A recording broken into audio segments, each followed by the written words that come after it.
हमारे साथ मेहमान जुड़ चुके हैं, एक एक करके सभी का परिचय कराते हैं। प्रताप राव जी बीजेपी से हैं, बहुत बहुत स्वागत प्रताप जी आपका। पंकज शर्मा जी कांग्रेस से हैं, पंकज जी आपका स्वागत।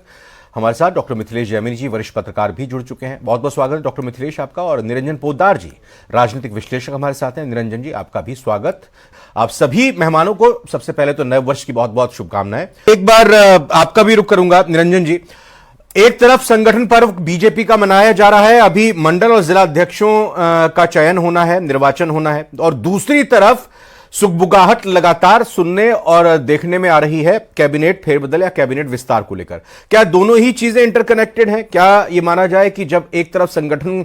के चुनाव हो जाएंगे, सारी स्थिति साफ हो जाएगी, उसके बाद फिर माने कि जल्द ही यह कैबिनेट का विस्तार होगा?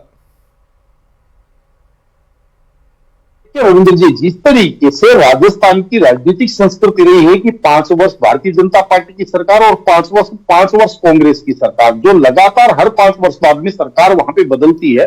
कहीं ना कहीं भारतीय जनता पार्टी के केंद्रीय नेतृत्व ने, भारतीय जनता पार्टी के जो थिंक टैंक है, उन्होंने इस बार इस रणनीति पे काम करना शुरू किया है कि जिस तरीके से, चाहे हम बात करें गुजरात की, जिस तरीके से बात करें मध्य प्रदेश की, जिस तरीके से बात करें अन्य कई राज्यों की, जहां पे भारतीय जनता पार्टी लगातार कई बार, यानी कि 3 बार, 4 बार, 5 बार जिस तरीके से सरकार रिपीट होती है, तो राजस्थान को भी कहीं ना कहीं उसी राजनीतिक संस्कृति के अंदर भारतीय जनता पार्टी लाना चाह रही है। और इसी का परिणाम है कि वो अपने संगठन के और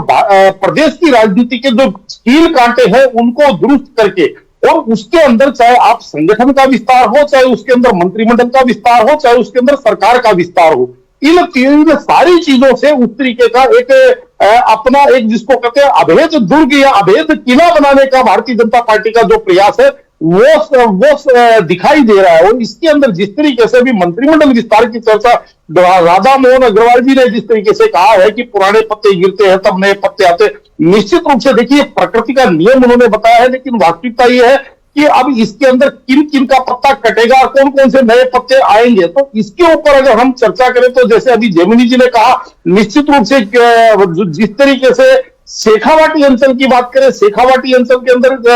कहीं ना कहीं भारतीय जनता पार्टी शुरू से राजनीतिक रूप से कमजोर रही है, तो वहां भारतीय जनता पार्टी हो सकता है कि 1 मंत्री या 2 मंत्री वहां से और बढ़ाए। तो जिस तरीके राजेंद्र भानु, बस हम वही समझना चाह रहे हैं, मतलब तय तो है ना अब, हालांकि भले ही ये कहा जाए मुख्यमंत्री का विशेषाधिकार है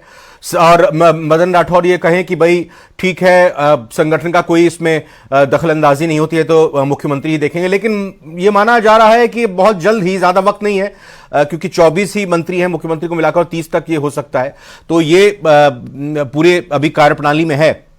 फोकस पर है।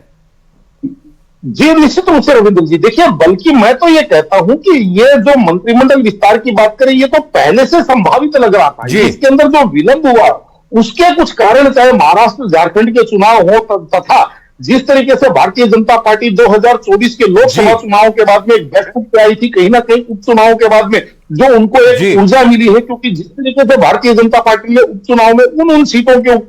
सीटों का शिकार किया है जो सीटें कभी भारतीय जनता पार्टी को कभी जीत का स्वाद वहां से चखा नहीं था। और इसके अंदर जैसे अभी जैमिनी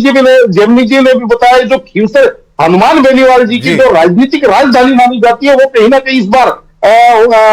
वहां पे जो भारतीय जनता पार्टी ने सीट निकाली है, या झुंझुनू की सीट जिस तरीके से राजेंद्र भानु जी, तो कहने का तात्पर्य यह है कि अब भारतीय जनता पार्टी अपने कील कांटे दुरुस्त करके और अपनी रणनीति को उस दिशा में लेकर जा रही है। निरंजन पोद्दार जी, सर मैं अब आपसे ये समझना चाह रहा हूं कि जिस तरीके से अब ये बात लगातार कयास के जरिए उठाई जा रही है कि मंत्रिमंडल में फेरबदल विस्तार हो सकता है, लेकिन सही तरीके से सब कामकाज हो जाएगा,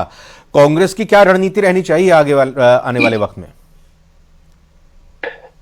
देखिए रविंद्र जी, निश्चित रूप से अगर कांग्रेस की बात करें तो जैसे मैं बार बार कहता हूं कि आमतौर पर राजनीति के अंदर ये देखा जाता है, पार्टियों के अंदर आपसी सिर्फ फुटबॉल या यूं कहीं कि एक दूसरे को निपटाने की जो राजनीति है वो कहीं ना कहीं जीतने या सरकार की स्थिति में होती है। लेकिन कांग्रेस एक अनोखी विलक्षण पार्टी है कि जो हार में भी एक दूसरे को निपटाने की चेष्टा में लगे रहते हैं। तो जिस तरीके से अभी राजस्थान कांग्रेस की बात करें, कहीं ना कहीं राजस्थान कांग्रेस आपको एक अलग अलग जिसको कहते हैं खंड खंड नजर आ रही है, क्योंकि हर राजस्थान के अंदर जो भी वहां के जो वरिष्ठ नेता है वो एक दूसरे के साथ अभी भी तालमेल बनाने की स्थिति में नहीं जी। है। रही बात जो सरकार विस्तार की या मंत्रिमंडल विस्तार की, तो निश्चित रूप से रविंद्र जी एक चीज आपको समझ में आपको दिखाई देगी, ये मैं आपको आपके चैनल के पूर्व में ही आपको बता के जा रहा हूं कि इस बार जो मंत्रिमंडल का विस्तार होगा उसके अंदर जो पर्ची सरकार बोल करके सरकार को क्रिटिसाइज किया जाता है, हाँ। इस बार कहीं ना कहीं मुख्यमंत्री जी के पंख खोले जाएंगे और मुख्यमंत्री के हाथ में ताकत दी जाएगी